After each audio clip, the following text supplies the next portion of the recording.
안녕하세요. 또 이제 오늘은 이제 가족 간에 어떻게 코로나 바이러스가 전염이 되고 이제 감염 과정이 어떻게 되는지 좀 함께 리뷰를 하는 시간을 가져보려고 해요.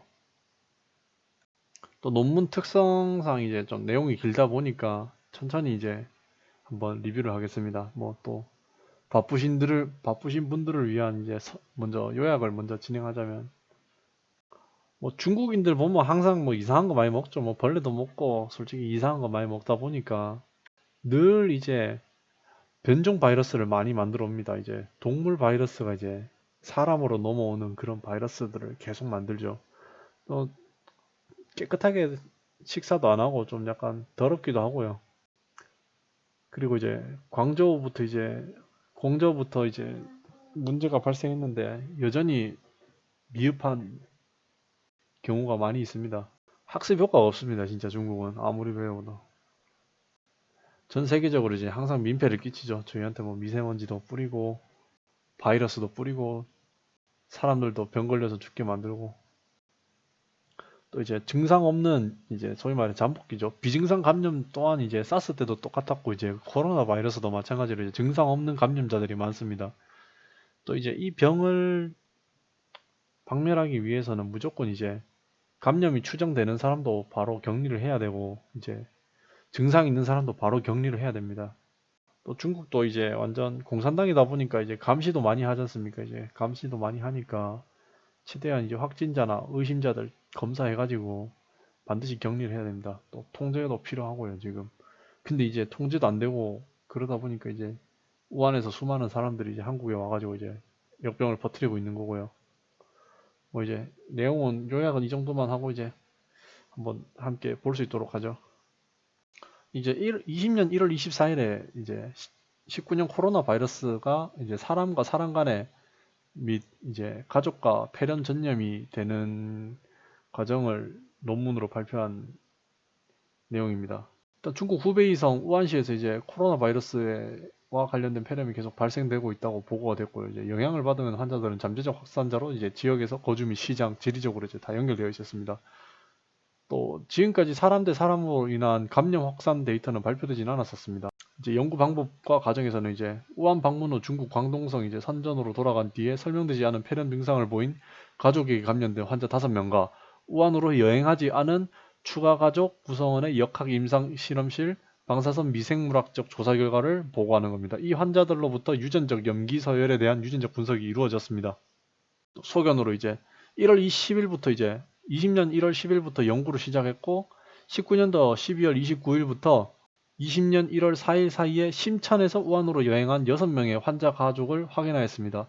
우한으로 여행을 간 6명의 가족 중 5명은 우한 코로나 바이러스에 감염된 것으로 밝혀졌습니다. 또 여기서 중요한 게 우한으로 여행을 가지 않은 한 가족 내 구성원도 여행을 다녀온 가족 4명과 며칠 동안 접촉한 끝에 바이러스에 감염이 되었습니다.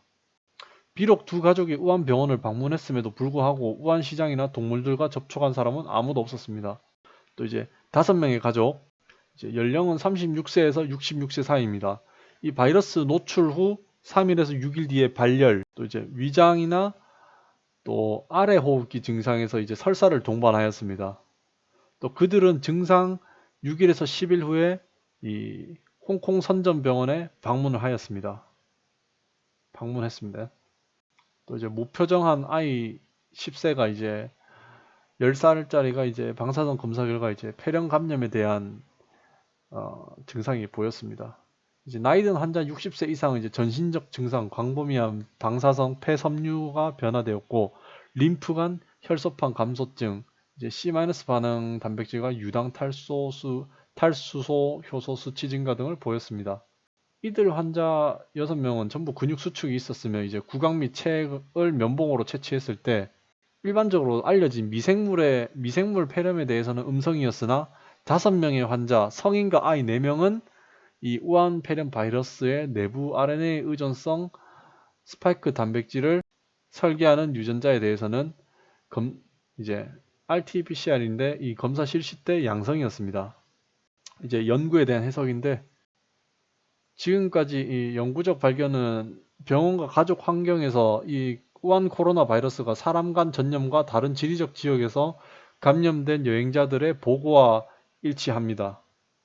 중국 후베이성 이제 보건위원회에서는 이제 19년도 12월 31일에 원인을 알 수 없는 집단 폐렴으로 발표를 하였습니다. 처음에는 27명의 환자가 보고되었으나 이제 이후 20년 1월 10일에는 41명이었고 7명의 중환자와 1명의 사망자가 발생했습니다. 일부 환자들은 이제 중요합니다. 여기서 평균 백혈구 림프구 및 혈소판 수치, 그리고 저산소증, 그리고 간 및 신장 기능 저하 등 방사선 투과 검사 시에 폐 섬유화가 있는 것으로 보고가 되었습니다. 후난 해산물 도매 시장이라는 게 얘기로 전해졌고 이제 야생 동물 고기 때문에 전해진 것 같다라는 이제 기자들이 내용을 발표를 했었습니다. 이전까지 사람간 전염이나 의료 종사자의 영향을 받은 증거는 이제 과학문헌으로 발표되진 않았습니다. 중국 보건당국은 이 환자들에게 처음에는 일반적인 호흡기 바이러스와 박테리아에 대해 음성 검사만 했지만 나중에는 새로운 코로나 바이러스 이제 우한 폐렴 바이러스죠. 이 양성 반응을 보였다고 말했습니다. 이 바이러스는 곧 격리되었고 많은 중국 과학자들에 의해 게놈 분석 작업이 이루어졌습니다. 이 바이러스는 세계보건기구에 의해 2019년 새로운 코로나 바이러스 이제 코비드-19으로 잠정 명명되었고 여기서는 우한으로 여행한 경력이 있는 신천거주 환자 5명과 우한으로 여행하지 않은 다른 가족 1명의 가족 집단에 대한 역학 임상검사, 방사선 검사, 유전자 분석실 게놈 연구 결과를 보고하는 겁니다. 요약하자면 이제 신전에서 거주하는 두 가족 그룹 중에 한 가족은 여행을 다녀온 가족 구성원들에게 전염이 되었고 다른 한 그룹은 선전에는 방문하지는 않았지만 선전에서 거주하면서 보균자와 접촉하여 전염이 되었다라는 것을 알 수 있습니다. 환자들한테 이제 열이나 호흡기 증상, 흉부 방사선 촬영도 하고 이제 폐렴 증상을 확인하였고요. 여기서 2명이 확인되었습니다. 신생아에게서 이제 목에다가 면봉과 대변, 소변 샘플을 채취해서 이제 바이러스 운반 매체에 넣었고 혈장도 하고 혈청도 하고 다 채취를 하였습니다. 내용이 좀 기니까 이제 어느 정도 대충 내용 보면 설사를 채취하였고 언제를 검출하기 위해서 뭔가 박테리아 이런 거를 테스트도 실시했고 이런 내용입니다. 이런 부분은 이제 또 넘어가도록 하겠습니다. 또 이제 역학조사 이것도 마찬가지로 이제 혼합물을 섞어서 이제 DTO 트레이톨에 약재를 써가지고 그런 내용이라서 좀 넘어가겠습니다. 시험 방법이기 때문에 이런 부분은 일단 환자에게서 해당 샘플을 채취하는 과정을 이제 요약하고자 한 건데 이제 여기서 검사 방식 이런 것들을 다 설명해 놓은 겁니다. 어떻게 몇 도에서 어떻게 채취했다, 몇 분간 뒀다 이런 내용입니다. 그리고 이제 이 부분은 이제 유전자 은행에 이제 기재되었고 이제 유전자 값은 이렇게 표시가 되었다 이런 내용입니다. 지금 이 표를 보시면 한눈에 알 수 있는 게 이제 마스크를 낀 아이를 빼고 이제 전 가족이 우한 폐렴 증상을 호소하였고 감염이 되었습니다. 이제 처음에 열과 설사도 일으켰고 엄마, 아빠, 딸 그리고 이제 손자, 자녀 1번 환자는 마스크를 착용하지 않았고 이제 3번 환자는 이제 방문 도중에 이제 수술용 마스크를 착용했습니다. 또 잠복기는 한 3일에서 6일 정도 추정이 되었고 1번부터 4번까지는 이제 증상이 나타났습니다. 증세가 시작된 지 6일에서 10일 후에야 이제 홍콩 선전병원에서 증세가 나타난 겁니다.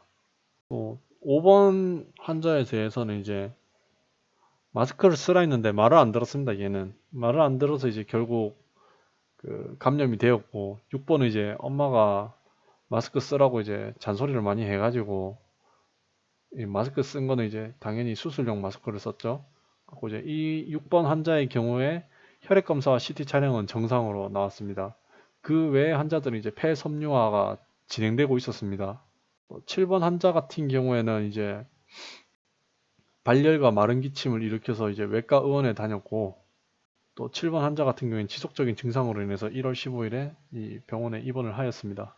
여기서 보시면 이제 환자 1, 2, 3, 4는 이미 다 확진이 된 상태고 이제 이 말 안 들은 5번 얘가 좀 말을 안 들었을 때 같이 감염이 된 거고요.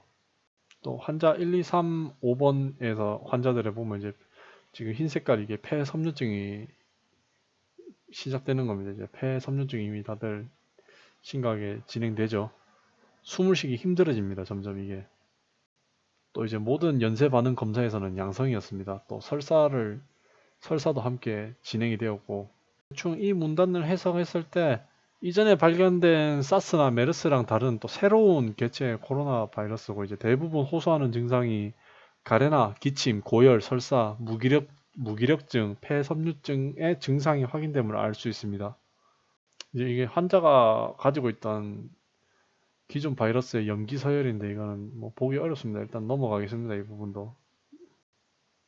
이제 사스가 들어간 유전자 코드가 급성 중증 호흡기 증후군에서 파생된 바이러스고요.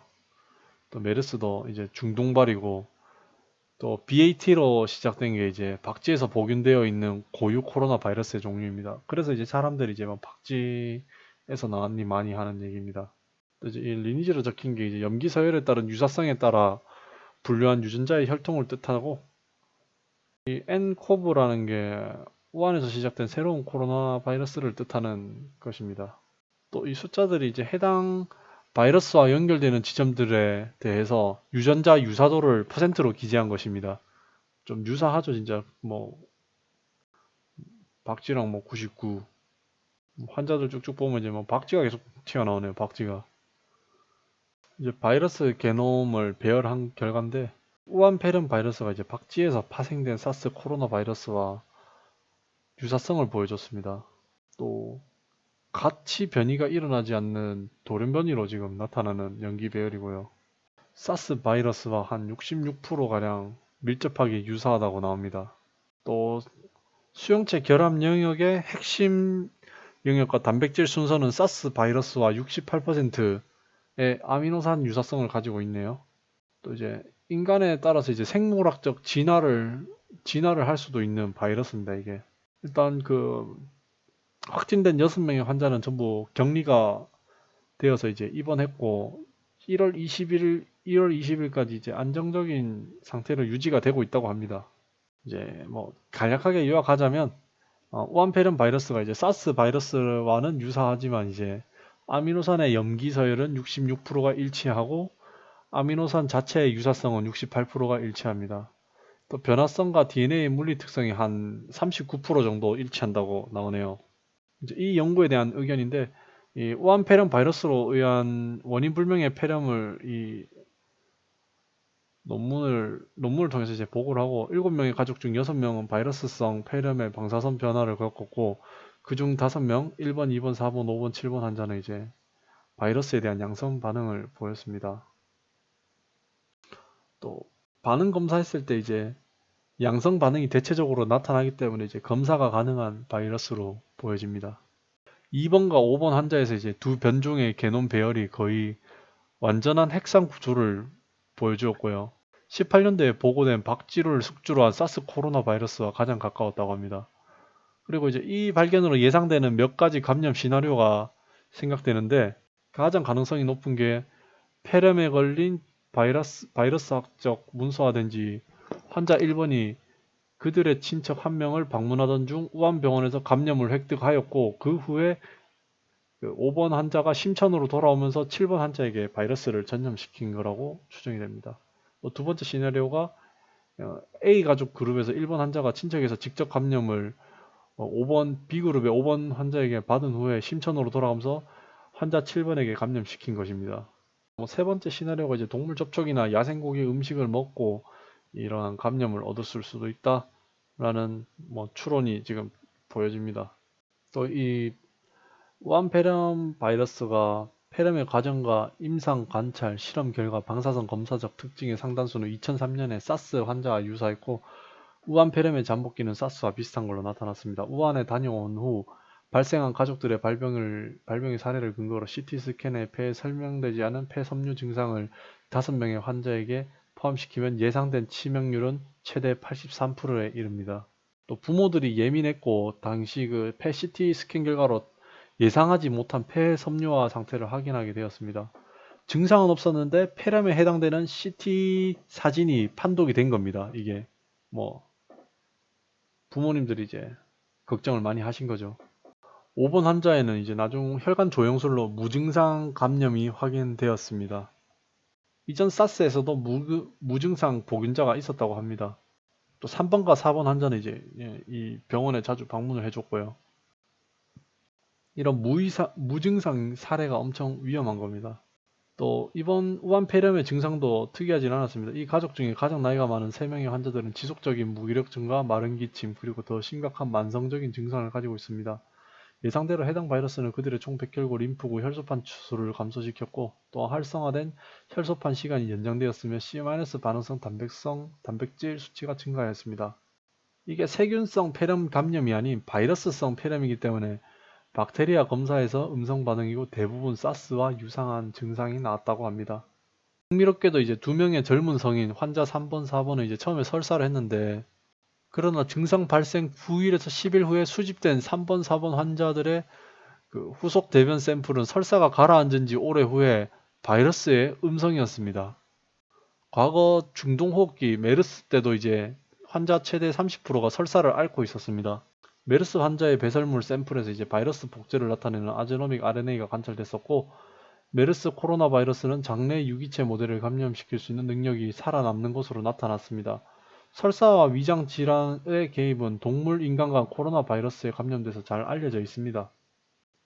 미생물학적 실험에서 호흡기 바이러스나 박테리아 감염의 증거를 찾지는 못했지만 두 개의 널리 분리된 게놈과 고도로 보존된 RDRP랑 이제 매우 가변적인 유전자를 대상으로 검사 분석 우한폐렴 바이러스 분석에 대해 긍정적으로 보고 있습니다. 이 우한폐렴의 코로나 바이러스의 두 개의 완전한 유전적 서열은 더 높은 바이러스 부합값과 초기 주기 임계값을 나타내는 5번 환자의 척추 샘플에서 발견되었고요. 이것은 이전에 사스 환자들과 다르게 더 심하게 감염된 폐에서 전신으로 바이러스가 퍼짐을 알 수 있습니다. 그리고 이제 내용이 지금 상당히 좀 안 좋은 게 우리 국내에서는 이제 확진 판정을 한 번만 긁어보는데 여기서는 엄청 복수의 샘플을 채집을 해서 확진을 판정을 합니다. 처음 긁었을 때 음성이라 해서 이제 안심하기는 어렵다는 얘기죠. 또 코로나 바이러스가 이제 급속한 돌연변이를 만들 수도 있고 보통 박쥐, 설치류, 사향쥐, 인간과 같은 포유류에서 주로 발견이 됩니다. 이 바이러스가 이제 15년, 17년 중국 저장성에서 이제 포획한 중국 말굽박쥐에서 처음 발견된 사스 관련 박쥐 코로나 바이러스와 구조적으로 가깝다고 보고요. 특히 홍콩에서 발견된 사스 바이러스의 경우 사양 고양이에서 처음 발견이 되었고 전체 바이러스 게놈은 약 89% 유사한 핵상 구조를 가지고 있었으며 박쥐는 이것을 새로운 종으로 만들었습니다. 게다가 바이러스의 스파이크 단백질은 코로나 바이러스와 84%가 뉴클레오티드가 일치하고 있고 78% 인간 사스 코로나 바이러스와 유사성을 가지고 있습니다.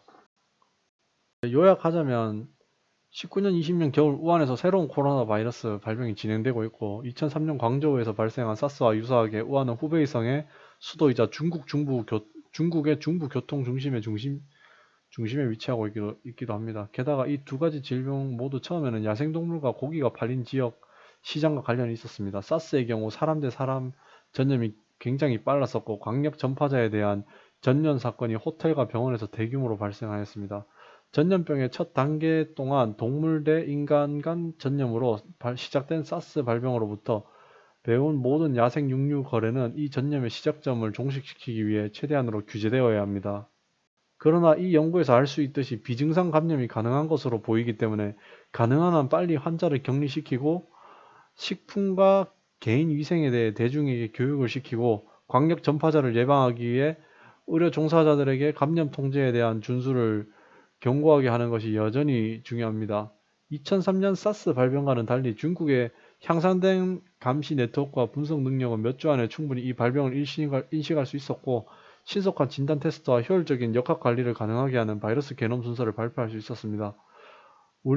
우리의 연구는 가족이나 병원에서 사람 간 전염이 가능하며 이 우한 코로나 바이러스는 시외 확산이 가능하다는 것을 보여줌을 시사하고 있고 따라서 이 전염병의 초기 단계에서 경계 및 격리 조치하는 강력한 통제 조치가 보장되어야 한다고 봅니다. 뭐 나름 주저리 이제 읊었는데 또 추가적으로 계속 다음 영상에서는 또 좋은 정보로 또 찾아뵐 수 있도록 하겠습니다. 시청해 주셔서 감사하고 또 구독 한번 눌러주시면 또 큰 힘이 됩니다. 감사합니다.